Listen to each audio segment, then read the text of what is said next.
Hello बच्चों, आज आपका फिर से स्वागत है मेरे यूट्यूब चैनल में। आज हम फिर से कक्षा 6 का पाठ 3 पढ़ेंगे, उचित आहार स्वस्थ जीवन का आधार। तो इस पाठ में देखिए, इससे पहले हमने मिलेट्स भी पढ़ लिया है, संतुलित आहार भी पढ़ लिया है। अब हम ये वाला टॉपिक पढ़ते हैं 3.6 खाद्य मील फूड माइल, खेत से हमारी थाली तक। खाद्य मील फूड माइल, खेत से हमारी थाली तक मतलब जो खाना है या अनाज है या जो साग सब्जियां हैं या फल फ्रूट हैं वो खेतों में उगाए जाते हैं, बागों में उगाए जाते हैं, और वहाँ से हमारी थाली तक कैसे पहुँचते हैं, क्या पूरी प्रक्रिया है, ये हम पढ़ते हैं। खेत से भोजन हमारी थाली तक कैसे पहुँचता है, इस प्रक्रिया में क्या क्या चरण होते हैं, क्या क्या चरण होते हैं, इस प्रक्रिया में कौन कौन से लोग सम्मिलित होते हैं। क्या आप जानते हैं कि अनाज के अंकुरित होने के बाद उसका आटा बनने तक कितना समय लगता है और कितनी मेहनत लगती है। आइए हम जो रोटी खाते हैं उसे बनाने की पूरी प्रक्रिया को समझते हैं। देखिए, खेत से हमारी थाली तक मतलब ये नहीं है खेत से ये अनाज हमारी थाली में डायरेक्ट उड़कर आ गया या कि कोई ले आया उठाकर खेत से और हमारी थाली में डाल दिया, ऐसा नहीं। खेत से भोजन हमारी थाली तक कैसे पहुंचता है, खेत से भोजन हमारी थाली तक कई चरणों में पहुंचता है, बहुत ही बड़ी प्रक्रिया है इसकी। ये नहीं है कि अचका जल्दी से खाना बना और थाली में आ गया, ऐसा नहीं है। इस प्रक्रिया के कई चरण होते हैं, इस प्रक्रिया में बहुत से लोग शामिल होते हैं। क्या आप जानते हैं कि अनाज के अंकुरित होने के बाद उसका आटा बनने तक कितना समय और कितनी मेहनत लगती है? बहुत बहुत समय लग जाता है और बहुत मेहनत भी लग जाती है। हम जो रोटी खाते हैं उसे बनाने की पूरी प्रक्रिया को समझने के लिए 3.10 का अवलोकन करें।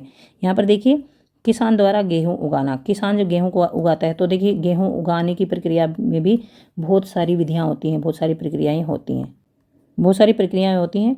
खेतों में लोग काम करते हैं, कटाई वटाई करते हैं, बीज डाले जाते हैं, कटाई की जाती है, सिंचाई की जाती है और थ्रेसिंग वगैरह की जाती है, तो इससे बहुत टाइम लग जाता है। तो किसानों द्वारा गेहूँ उगाने में भी काफ़ी समय लगता है।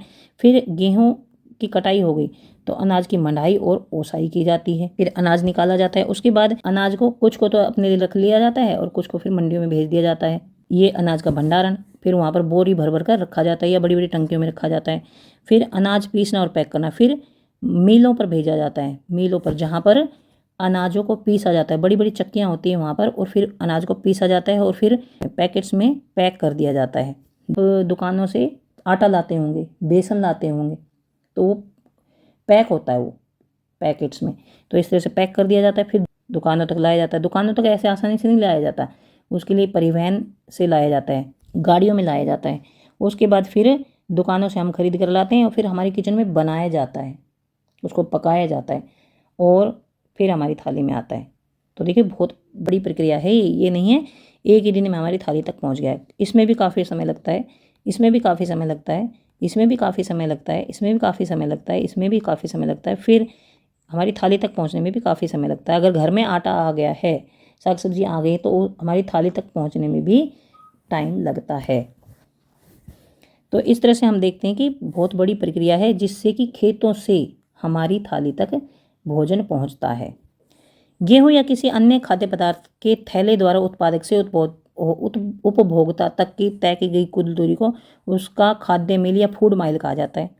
गेहूं या किसी अन्य खाद्य पदार्थ के थैले द्वारा उत्पादक होता है जो फसल उगाता है, उत्पादक से उपभोक्ता वो होता है जो खाना खाता है। जैसे किसान जो होता है वो उत्पादक हो गया और उपभोक्ता हो गए हम, जो हम खाना खाते हैं। तक तय की गई दूरी, उत्पादक से उपभोक्ता तक मतलब किसान से हमारी थाली तक जो खाना पहुंचता है, तो उसमें कुल दूरी कितनी होती है, उसको खाद्य मील या फूड माइल कहा जाता है। खाद्य मील को कम करना महत्वपूर्ण है क्योंकि इससे परिवहन के दौरान लागत और प्रदूषण को कम करने में सहायता मिलती है। देखिए, दुकान से अगर मान लो हमें ये जो है आटा यहीं से मिल जाए, सीधा इन किसानों से मिल जाए, इनसे ही, तो सिर्फ यहाँ से यहाँ तक जाने में इतना ना तो समय लगेगा ना ही इतने पैसे लगेंगे। लेकिन ये जो भोजन है, ये जो अनाज है, कहाँ जाता है? किसानों से पहले यहाँ जाता है, मंडियों में जाता है, फिर वहाँ से मिलों में जाता है, फिर वहाँ से दुकानों में आता है, फिर हमारे पास पहुँचता है। तो इसमें देखिए, यहाँ से यहाँ ले जाने का खर्चा, यहाँ से यहाँ ले जाने का खर्चा, यहाँ से यहाँ ले जाने का खर्चा, यहाँ से यहाँ का खर्चा और यहाँ से यहाँ का खर्चा, बहुत ज़्यादा खर्चा हो जाता है। और परिवहन में भी बहुत खर्च होता है। और परिवहन के साधन जब चलते हैं ना, तो प्रदूषण भी करते हैं, तो इससे प्रदूषण भी बहुत ज़्यादा होता है। तो अगर हम डायरेक्ट किसानों से ये अनाज ले लें या साग सब्जियां ले लें तो परिवहन की लागत भी कम होगी और प्रदूषण भी कम होगा। इससे स्थानीय किसानों को के व्यवसायों को सहायता मिलती है। इससे जो छोटे छोटे किसान होते हैं उनके व्यवसायों में हेल्प मिलती है और यह हमारे भोजन को अधिक ताज़ा और स्वास्थ्यवर्धक रखता है। तो देखिए, अगर हम डायरेक्ट किसानों से लेते हैं तो हमें ताज़ा साग सब्जियाँ मिल जाएंगी और स्वास्थ्यवर्धक साग सब्जियाँ मिल जाएंगी, क्योंकि यहाँ से यहाँ तक आने में कुछ केमिकल्स का भी यूज़ किया जाता है, दवाइयों का भी उपयोग किया जाता है। और अगर हम डायरेक्ट किसानों से लेंगे तो फिर उनमें दवाइयों का भी उपयोग नहीं होगा और हमें भोजन ताज़ा और स्वास्थ्यवर्धक मिलेगा। बहुत से लोग भोजन को अपनी थाली में बिना खाए छोड़कर उसे बर्बाद करते हैं। हमें यह याद रखना चाहिए कि हमारे किसान और समुदाय के अन्य सदस्य खेत में हमारी थाली तक भोजन पहुंचाने में कितना समय लगाते हैं और कितना श्रम करते हैं। श्रम का मतलब मेहनत करते हैं।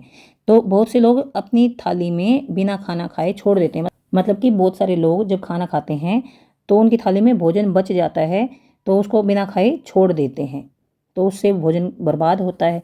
तो हमें याद रखना चाहिए कि किसान और समुदाय के लोग कितनी मेहनत करके इन अनाज उगाते हैं और हम तक पहुंचाते हैं।